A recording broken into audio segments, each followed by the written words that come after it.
The world's deadliest nuclear weapon does not sit in an underground silo or inside the bay of a strategic bomber. Instead, it hides thousands of meters beneath the ocean in the dark alley of a nuclear submarine. That is what Russia is currently doing. Vladimir Putin has deployed his Navy's strategic forces. All nuclear-armed submarines are now in full combat mode. Basically, nearly 900 nuclear weapons have just gone live, and they're lurking underwater, hidden from sight. What's even more concerning, these submarines can sail indefinitely. They don't even need to dock for refueling. Our next report tells you more. There's a popular saying about Russia that Moscow has only two allies. The first is its battle-hardened army. The second is its silent and deadly navy. The Russian Navy ensures what is called a second strike.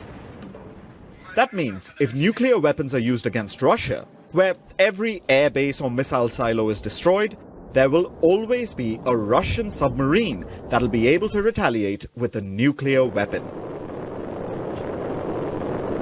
These submarines are part of the strategic fleet. Their purpose is to guarantee mutual nuclear destruction. And today, Russia has put its entire naval strategic fleet in combat mode. So what is this fleet that President Vladimir Putin has activated? Russia maintains the world's third largest navy. It has a total of 700 warships. These include corvettes, frigates, destroyers, and an aircraft carrier. While these are all surface vessels, Russia's true power is in its submarines. In fact, most of its nuclear-powered warships operate underwater, and these submarines have just one task: to launch a nuclear weapon if Russia is ever under nuclear attack. The Russian Navy has around 60 nuclear-capable submarines. The most dangerous are the Bore class. There are 15 in service. These are armed with submarine-launched ballistic missiles and can deploy a nuclear weapon anywhere in the world. Each submarine carries 16 nuclear missiles that carry 6 re-entry vehicles. Basically, each submarine can deploy 96 nuclear warheads. Then we have the newly inducted Yasin-class submarines. These do not carry ballistic missiles. Instead, they can launch hypersonic missiles like the Zircon. Armed with a nuclear warhead, a single Yasin-class submarine can deploy a total of 32 hypersonic missiles. And then, the third most lethal Russian submarines are the Oscar class. These can deploy 24 nuclear-armed cruise missiles. But the Oscar class is designed for a special purpose: to launch a weapon called the Poseidon. This is a nuclear-powered, nuclear-armed torpedo. It has an unlimited range, which means the Oscar submarine can launch the weapon while hiding in the Indian Ocean and have the Poseidon torpedo travel all the way till Greenland, while remaining underwater throughout. And each Oscar submarine carries 6 Poseidon torpedoes. To protect the Bore, Yasin and Oscar-class submarines, Russia has 3 different types of submarines that act as aggressors. These are the nuclear-powered Akula, Sierra and Victor class. In total, these 60 submarines carry about 900 nuclear warheads. These weapons are plugged in and live all the time. These submarines don't need to refuel. They stay deployed for months or even years. And now, the Kremlin has announced that this nuclear force is combat ready, which means they've been deployed across the seas. The submarines are divided into 2 fleets. There's the Northern Fleet, based out of Murmansk. From here, the warships are tasked to patrol the Arctic Circle, Europe, Greenland, Canada, and the Atlantic. The Second Fleet is for the Pacific. These submarines operate out of Vladivostok and patrol across the Indo-Pacific region. Kalalau Malak Yahweh, Ba'ashem, Yahushai, Ba'ashem, Rachak Wadash. And double honors to the elders of Jemas Ruel, blessings unto those men, and blessings and salutations to the Akim out there in truth, pushing his word in all sincerity and in honesty. With that being said, Shalom Israel Barakatah. Today's lesson: Russia's fleet of nuclear subs. And when it comes to World War III, you can best believe that after that CHIP, MOTB is implemented around the world. Once that CHIP comes, that third world war cometh quickly. And you can best believe that those submarines, along with their nuclear arsenal, will be deployed. They will be utilized. And when it comes to the Lord, Yahweh Bashim Yahushua, He has created the modern day Smith in order to bring forth the weapons of His indignation, right? To bring forth those weapons of His righteous anger. With that being said, let's begin in the scripture of Isaiah 54:16, which says the following.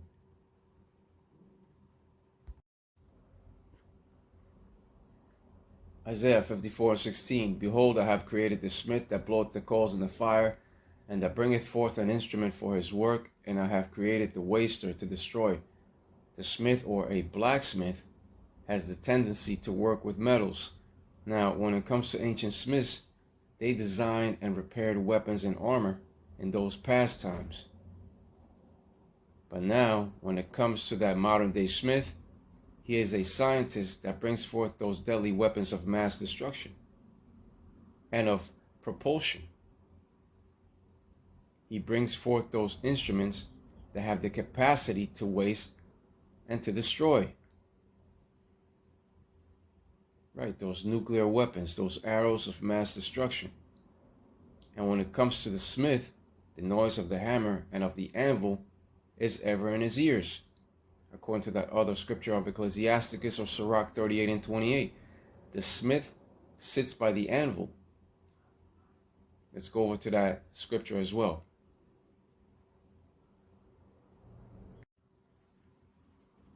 Ecclesiasticus or Sirach 38:28, the smith also sitting by the anvil, and considering the ironwork, the vapor of the fire wasteth his flesh, and he fighteth with the heat of the furnace.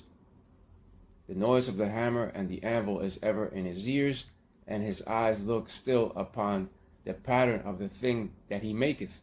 He setteth his mind to finish his work, and watcheth to polish it perfectly. Right. To bring it into perfection. When something is polished, that means it has been brought to perfection, as in the case of those arrows of mass destruction, along with their guidance systems of propulsion. They are perfected in every way in their upgrades, right? Because when it comes to Edom, you know he's going to perfect his weapons, since he was going to live by the sword. And when it comes to those arrows of mass destruction in the time of war, you can best believe that they shall not miss, right? Because the Spirit of the Lord shall be guiding them to their strategic targets. That being said, let's go over to 2 Esdras 16 and 13. 2 Esdras 16 and 13.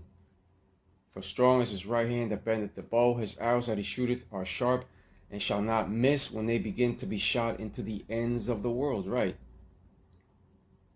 200 million missiles shall not miss nor break their ranks in flight. And they shall fall upon modern day Idumea. Those arrows of mass destruction, that's the sword of the Lord. That shall fall upon modern day Idumea, which speaks of America, aka Babylon the Great. Babylon the Great shall become the lake of fire. And the day cometh when these sharp arrows of mass destruction shall be shot into the ends of the world, right? The ends of the world, that speaks of America. But let's go over to that scripture of Isaiah 34 and 5, because that scripture speaks of Idumea. Here we have Isaiah 34 and 5.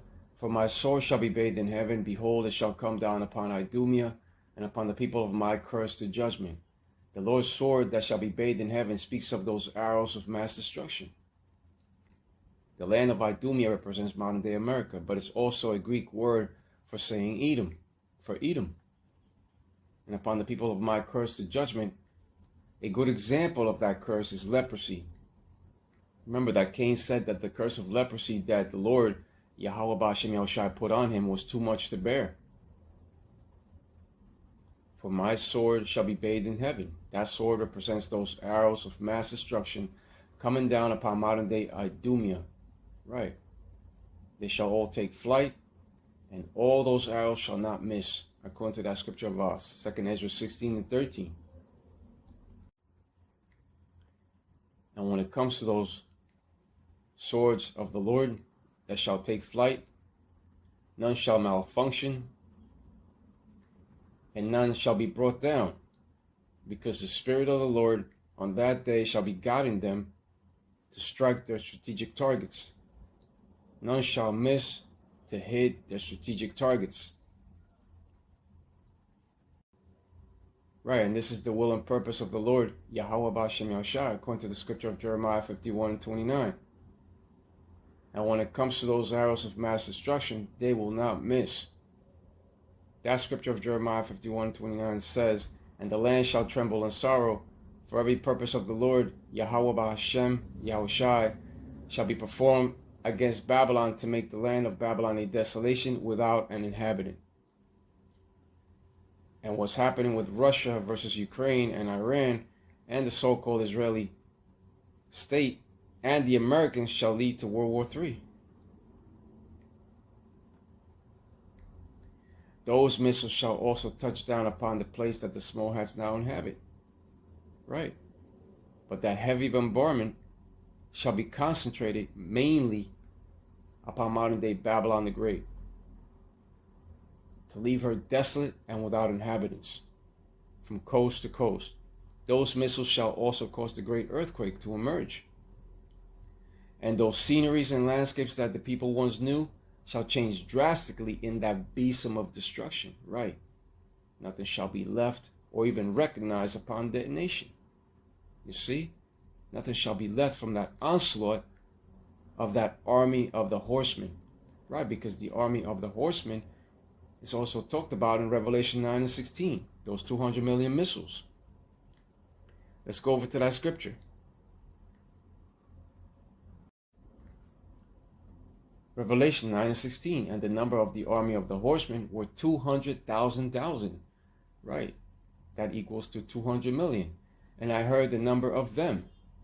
This scripture speaks of 200 million missiles, and many missiles capable of carrying multiple warheads inside of that one missile alone, like the Sarmat of Russia. And when it comes to the Russians, they are known as the Medes upon the scriptures.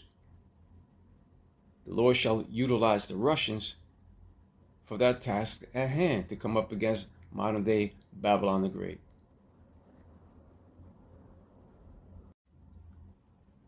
Revelation 9 and 17. And thus I saw the horses in the vision, and them that sat on them, having breastplates of fire and of jacinth and brimstone, and the heads of the horses were as the heads of lions, and out of their mouths issued fire and smoke and brimstone.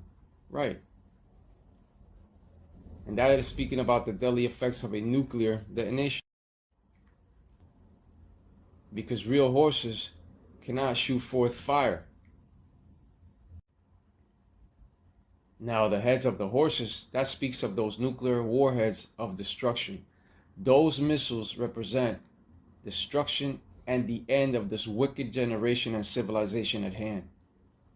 The real prophets of the Lord, Yahweh Ba'ashem Yahushai, stationed in these four corners of the earth, they are speaking of the things that are to come in these last days, and no prophecy shall fail.